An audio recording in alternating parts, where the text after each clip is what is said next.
et de la rêverie.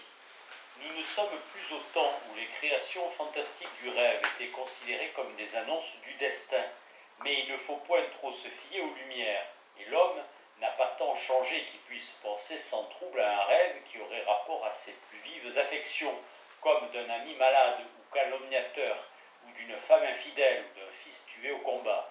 Je souhaite seulement que la sagesse des jours vous préserve et me préserve de tels rêves. Mais d'y croire un peu trop, si vous les avez, rien ne vous préservera. Cela pour faire entendre que, dès que l'on fait attention à un rêve, la passion nous détourne de considérer les vraies causes. Il y faut pourtant regarder de près, et c'est un chemin facile vers une idée un peu cachée et essentielle dans notre sujet. Je fais une part dans les rêves pour les sentiments et les souvenirs de chacun, et comment faire autrement. Mais contre les lieux communs, je dis qu'il faut la réduire autant qu'on peut, et porter l'attention sur d'autres causes. Premièrement, que les objets extérieurs agissent encore sur nos sens pendant le sommeil, ce qui donne lieu à des perceptions paresseuses. Par exemple, les bruits nous touchent, une cloche, un timbre, une voix sont entendus et peuvent être interprétés, donc perçus, quoique fort mal. Une odeur de même. Quant au toucher, il ne cesse jamais, par le poids du corps, par le chaud et le froid, par le contact des vêtements, de nous donner à penser. Et même la vue reçoit à travers les paupières quelque chose d'une lumière vive. Il m'est arrivé, après avoir rêvé d'incendie et de sang, de percevoir enfin en m'éveillant la lueur du soleil sur un rideau, la lueur du soleil sur un rideau rouge. Des exemples de ce genre s'offriront au lecteur, il suffit d'y penser. D'autres causes sont moins connues et dépendent de l'état de notre corps et de nos sens. Les douleurs faibles, la digestion troublée, la circulation contrariée à un membre ou accélérée par la fièvre peuvent, par le toucher, orienter aussi nos rêves, comme on voit chez les fiévreux qui souvent se croient exposés au froid et au vent sur quelques tours ou sommets. Le sang et la respiration agissent aussi sur l'ouïe par choc, bourdonnement, sifflement. Il se peut que l'œil soit excité aussi par les mêmes causes. Toujours est-il que la fatigue y laisse une agitation singulière, que l'on observera, après une longue lecture et avant le sommeil, des houppes, des franges et des cercles en mouvement et changements continuels. Il m'est arrivé, étant tout près du sommeil, de voir en ces formes des maisons et des visages. Je croyais les voir, toutefois la moindre attention me ramenait à des taches claires ou sombres, sans aucune signification. Celui qui guettera ce genre d'apparition, qui commence des rêves, saisira l'ambiguïté propre à ces faits-là. Je crois voir, et je raconterai que j'ai vu, mais l'objet que le récit voudrait faire paraître, comme par une incantation, l'objet manque, comme il manquait sans doute au moment même, toujours sur le point d'être, toujours sur le bord du monde. Ne croyons donc point à la légère que nous avons le pouvoir de nous présenter à nous-mêmes, ce qui n'est pas du tout dans les objets ni dans les sens, ni dans le sens. J'insiste sur une troisième espèce de cause qui font que le jugement faux se donne enfin des preuves. Si je m'agite en rêve, voilà des pressions, des froissements, des chocs pour le toucher bien réel, et ma parole surtout, haute ou seulement murmurée, donne un objet réel à l'ouïe, et qui s'accorde avec la croyance. Ici, nous créons l'objet sans aucun doute, par mimique et déclamation, idée qui dominera notre immense sujet. Dans la rêverie, il est clair que les mêmes causes agissent encore, d'autant que les sens trouvent souvent alors dans des objets confus l'occasion de visions fantastiques. C'est ainsi que la fumée, le nuage, le feu, comme aussi le vent et la source nourrissent la rêverie, par une multitude de perceptions ambiguës. Bien mieux, les perceptions vives, surtout de l'œil, laissent après elles leurs traces, images consécutives d'abord, images complémentaires ensuite, comme chacun l'a constaté pour le soleil couchant. Un soir, je vis courir pendant longtemps sur les objets un disque mauve coupé d'un nuage blanc. Enfin, le rêveur ne se prive ni de parler haut ou bas, ni de mimer en gestes plus ou moins marqués. Et surtout, il arrive que les gestes dessinent une forme devant les yeux.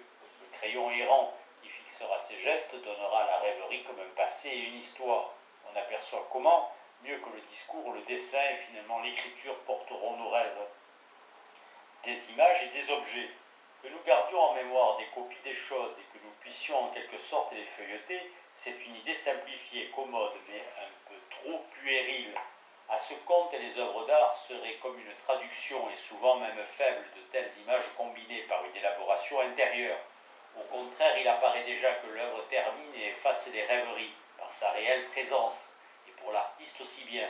Toutefois, pour mieux assurer cette conception et ainsi délivrer l'artiste de cette recherche rêveuse, à laquelle il donne toujours trop de temps, il est nécessaire d'entrer un peu dans la doctrine, afin d'y entraîner ceux qui y trouvent du plaisir et qui sont plus nombreux qu'on ne croit.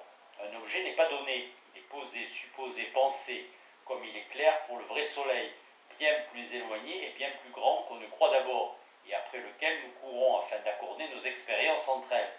C'est toute l'astronomie qui porte ici l'objet, mais le soleil perçu comme un disque au couchant n'est pas moins supposé et pensé, ou pour considérer un objet moins blessant, la lune perçue à 1000 pieds en l'air n'est rejetée à cette distance que parce que nous la voyons passer derrière les arbres, et le clocher même derrière les nuages.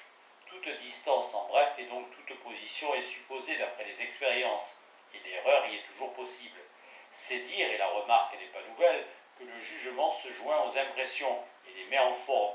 Quant à ce que serait l'objet sans aucun jugement qui le rejette à sa place, cela est proprement inexprimable, comme serait la lune sur mes yeux, dans mes yeux.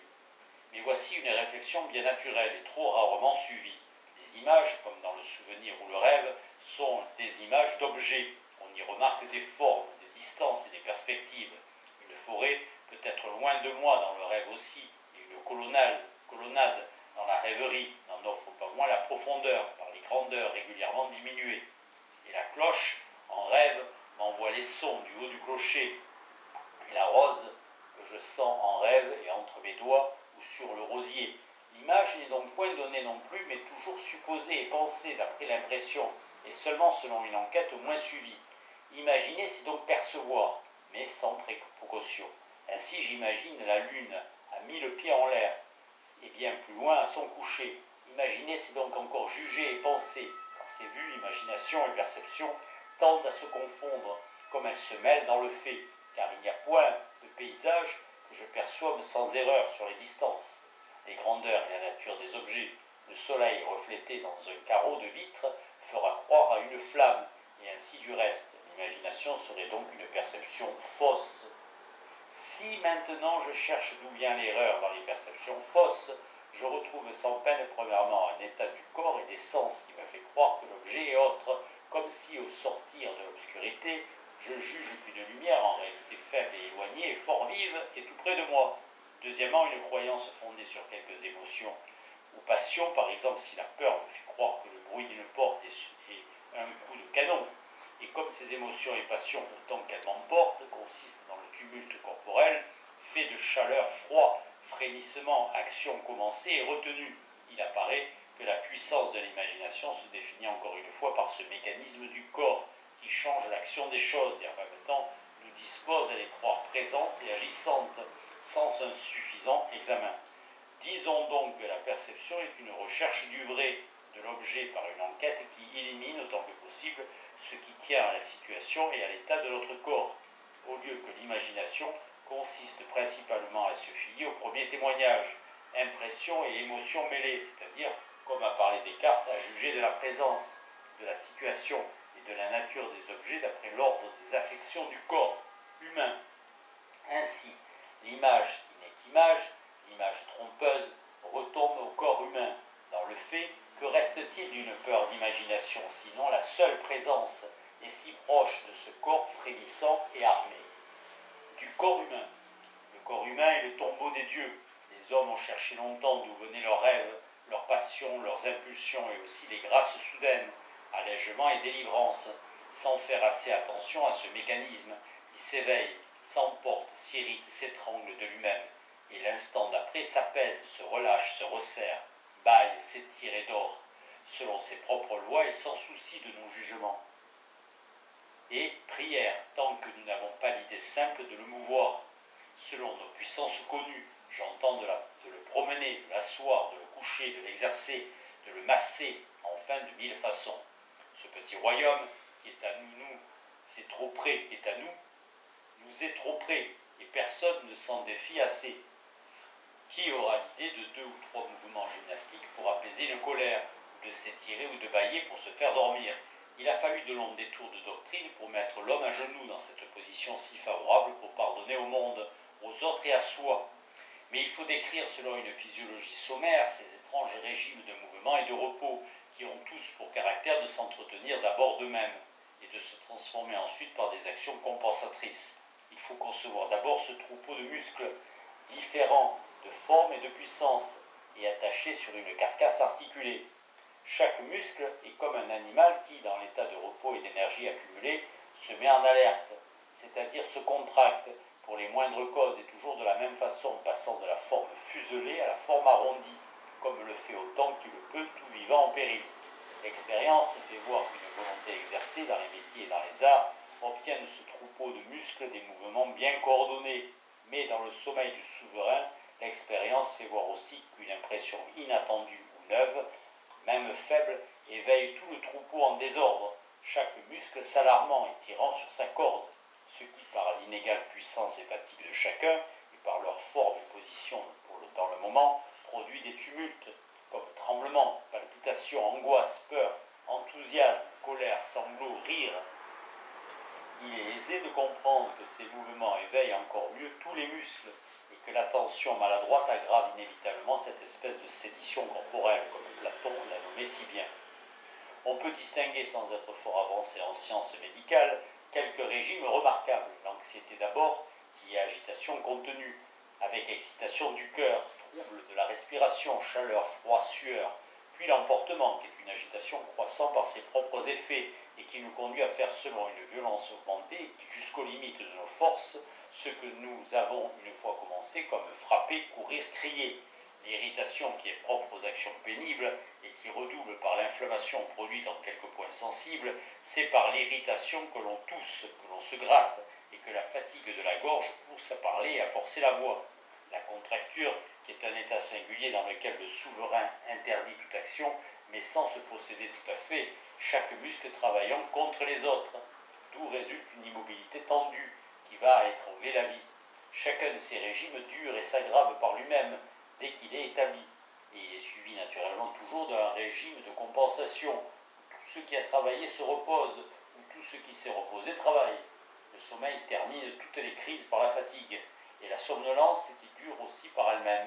Et si l'on sait que tous les soucis et toutes les passions sont comme éloignés de nous et incompréhensibles, peut compter aussi comme un régime. Chacun a connu de ces hommes vigoureux et trop peu occupés qui se mettent en colère une fois par jour. Mais si vous observez ce qu'il y a de colère dans un accès de tout, vous serez bien près de comprendre en tous ses sens le terme si expressif d'irritation, et ce genre de remarque conduit plus près des passions que ne fait l'analyse de nos pensées. Enfin, afin de ramener strictement ce développement à notre sujet, il faut dire que le jeu de l'imagination, qui consiste principalement dans la succession de ces états corporels, est par cela même, selon l'occasion, emporté ou instable, aussi riche de mouvements que pauvre d'objets, et toujours ambigu, comme on peut observer chez les enfants, qui souvent, faute d'un jeu réglé, tombent dans l'extravagance et l'incohérence, et passent du rire aux larmes en même temps qu'ils poursuivent des images évanouissantes. Et ces observations donneront souvent occasion à un homme de rougir de l'espèce. Nous dirons amplement comment, par opposition à ce délire physiologique si commun, la poésie, l'éloquence, la musique et les cortèges plaisent et délivrent. Mais il fallait considérer dans ces préliminaires cette importante idée, car beaucoup éprouvent qu'un certain délire conduit aux arts, et c'est vrai en ce sens seulement qu'il faut que le délire soit surmonté. Ici règne la musique. L'imagination dans les passions. Ce qui vient d'être décrit, c'est le corps des passions. Ce n'en est pas l'âme. L'âme des passions, c'est un jugement faux accompagné de toutes ces preuves brillantes, souvenirs, suppositions, prévisions, que le passionné parcourt naïvement dans l'insomnie ou l'attente. Et ce jeu de l'imagination, qui fait les plus grands maux humains, et autre chose encore que fièvre, convulsion, retenue, esquisse d'action contrariée. Des ombres à court fuient, reviennent, souriantes, menaçantes, tristes. Des lieux sont entrevus, des mers, des montagnes, des villes, où l'on fut heureux ou malheureux. Cette imagerie est bien quelque chose aussi, mais il faut pourtant estimer à sa valeur ce pouvoir d'évoquer. Sommes-nous donc artistes en cela? Avons-nous ce pouvoir de contempler dans nos rêveries passionnées ce qui est loin ou ce qui n'est plus? Le passionné, oui, dit oui, mais nous avons remarqué déjà que le passionné est un mauvais témoin. Il croit voir, il peut avoir vu un trouble trop réel qui va jusqu'à menacer la vie. Le lui prouve assez. Son accent me touche et me ferait croire que je vois aussi ce qu'il voit, mais faisons froidement l'inventaire. Quand je rêve les yeux ouverts devant les nuages, la fumée et les crevasses d'un mur, il arrive que je vois un visage, ou bien un être en mouvement ou attitude. Et je le cherche, et souvent je le retrouve, mais enfin, une minute d'attention résolue fait voir que les formes n'ont point changé, ce sont fumée, nuages ou crevasses, rien de plus. Ce soupir est le bruit du vent, et rien de plus. Ce pas, le battement sourd d'une porte, et rien de plus. Ainsi le jugement, l'émotion, le geste, le départ du corps font toute la vision sans doute. Observons bien que tout objet, surtout confus, est indéterminé au premier moment, que le mouvement des yeux et du corps fait courir ou danser toutes les choses, et que mille accidents de la lumière les transforment d'instant en instant. Dans ce chaos, d'un moment que ne puis-je point voir, observons aussi qu'on ne retrouve ces illusions étonnantes que par une complaisance à l'émotion et comme par une espèce de jeu tragique. Quand les objets sont connus, familiers et non ambigus, la rêverie alors s'en détourne et le regard errant va chercher ses visions à côté et comme derrière nous toujours. On dit quelquefois que les images de la fantaisie sont faibles, mais c'est mal décrit. Ma maison de paysan, aujourd'hui cendre et ruine, je crois la revoir encore, mais non pas faible image ou brumeuse, telle qu'il me faudrait regarder attentivement pour la voir. Au contraire, l'attention la fait évanouir, mais un geste, un mouvement, une brève émotion me la présente soudain, hors de mon droit regard, et c'est tout. Je n'ai que le souvenir d'avoir vu, entendez le sentiment vif qui se prolonge et qui en témoigne. Ainsi encore, une fois ce souvenir retombe au corps, et l'émotion est la seule chose que je saisis. Mais disons aussi que ce témoin, quand il est seul, et que le jugement parlé ne le seconde point, est naturellement effrayant. Toute la mémoire devrait être examinée de nouveau en partant de là, et c'est surtout la fosse qui nous fait souvent, comme on sait, reconnaître un objet que nous jugeons pourtant n'avoir jamais vu. Il reste à savoir maintenant ce que j'ai vu quand j'ai fait un rêve, mais je ne puis nullement le savoir, car il faudrait refaire le rêve, et alors j'en serais dupe encore. J'en retiens, j'en saisis une émotion bien réelle maintenant. Le reste n'est que rêverie, maintenant évanouissante, comme toute rêverie. Je parle, je m'anime, je veux revoir ce que je crois avoir vu. Et sans que je le soupçonne, mes yeux errants cherchent quelque forme ambiguë dans le monde, quelque forme que je puisse croire un petit moment. Par ces remarques, je devine assez ce que c'est qu'un voyant et qu'un évocateur, ce qui ne me conduit point à le croire en tout ce qu'il dit. Nul n'est moins artiste que le voyant, je dis même en poésie et en éloquence, et j'appelle voyant celui qui a tellement l'habitude de juger des choses d'après l'effet qu'elles exercent sur ses passions, qu'il n'en doute point, s'il a bien peur d'avoir vu quelque objet effrayant, ni s'il est transporté d'amour, d'avoir vu les yeux qu'il aime, et ainsi du reste. Le voyant est celui qui dit, il voit le plus, et c'est sans doute celui qui voit le moins. Car je ne crois point que le fou voit tant de choses, je crois seulement qu'il éprouve beaucoup plus qu'il ne peut l'expliquer par les choses présentes et visibles. Et je dis que le voyant, de même que le fou, n'est pas artiste du tout, parce qu'il n'a pas cette exigence de l'œuvre réelle et achevée parmi les choses. Celui qui imagine aisément des romans n'en écrit point qui vaille. Un fou n'est nullement artiste, quoiqu'il croie voir beaucoup de choses que les autres ne voient point. Et son erreur est de vouloir régler ses actions sur ces vaines images, au lieu que l'artiste, semble-t-il, tout au contraire, règle ses images d'après ce qu'il fait. J'entends d'après l'objet qui naît sous ses doigts, ou d'après un chant réglé, ou d'après une déclamation mesurée. Le mouvement naturel d'un homme qui veut imaginer une hutte est de la faire, et il n'a point d'autre moyen de la faire apparaître, comme pour la chanson, de chanter.